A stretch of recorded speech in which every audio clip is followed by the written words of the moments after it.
Hi everyone, it's Monday the 8th of August and it's in the evening. It's pretty warm still. It's been a really hot day here, although not as hot as it was a few short weeks ago. Right, so I mean I've worked out that I think this needs to, low power mode, this needs to come off to be replaced by this. So I thought, in the spirit of reasonably short and sharp videos, I will show you that process, or how I'm going to do it at least. I'm going to use a router to go down as far as I can, really, without damaging the material underneath, and then I suspect I'll use a very sharp chisel, or the sharpest chisel I can come up with, to do the last little bit. So let's see how that goes. What I really don't want to do is damage the underlying material. So there we go. Right, okay, I'll bring it back in a sec when I've got my router set up. Okay, so here's the, I've got my router. I've got the, I think, what was it, a 1/4 inch bit in there, or 3/16 bit? It's hard to tell, but yeah, one of the two. I thought go a bit smaller to give me a bit of, you know, manoeuvrability and options. And I've set it up just about 1.5 millimeter, 2 millimeters below the level of that plate, so that the idea being that I can't, as long as I'm careful, I can't actually go down too far. So that's that. So I'll just get my eyes and ears on, and then I'll fire it up, being sure that this is the correct bit to take off, because I don't want to take off the wrong bit, of course, but it looks to me like it is. So there we are. Anyway, just got to go for it. Okay, here we go. Time to undo some work.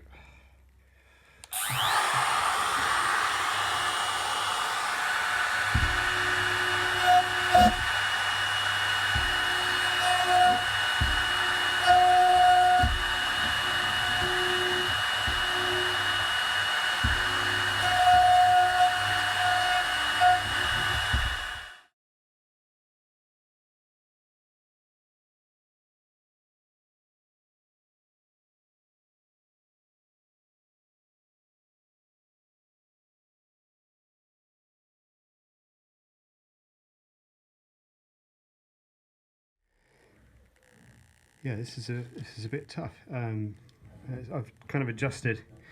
I went sort of go for broke and stuck my bit out a bit further, and then did some material, and then kind of lost my nerve, and now I've gone back to pretty much, I haven't recessed it at all. I've just pretty much made it flat with the panel. So I'll proceed with caution, and I guess bring you back in when I'm done, because it's a bit boring, this.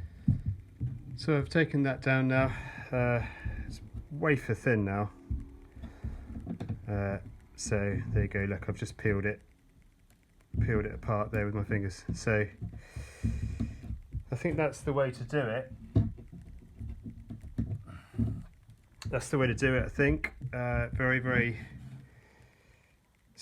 gently to start with maybe a bit more protruding than that, and then finish up with it nice and safely down below the level of this plate. Hopefully you can't do yourself any harm then. Well, not you, the structure. So yeah, so I'll just finish that off with a I'll go and sharpen up a chisel, and I'll just lift that last bit off, sand it back, and then it'll be ready to have the new bit put on. So there we go. Hope that's useful. That's how you kind of get out of a dumb situation that you may or may not have got yourself into. I need to make a couple more of these now, but that won't do me any harm. All right, thanks for watching. This is going to be another short one. I'm going to try and keep them short from now on, I think. Yeah. Oh, I had to remove this because this was standing proud of that piece of wood. It was stopping the router from sitting right down as far as I wanted it to, just as an aside. Maybe worth noting, maybe for future reference, put them a bit further away just in case you need to do this. All right, thanks very much for watching. Speak to you, well, catch up with you later. Bye. This is where we're trying to get to in the end, just as an epilogue. So yeah, hopefully we're to show that very soon.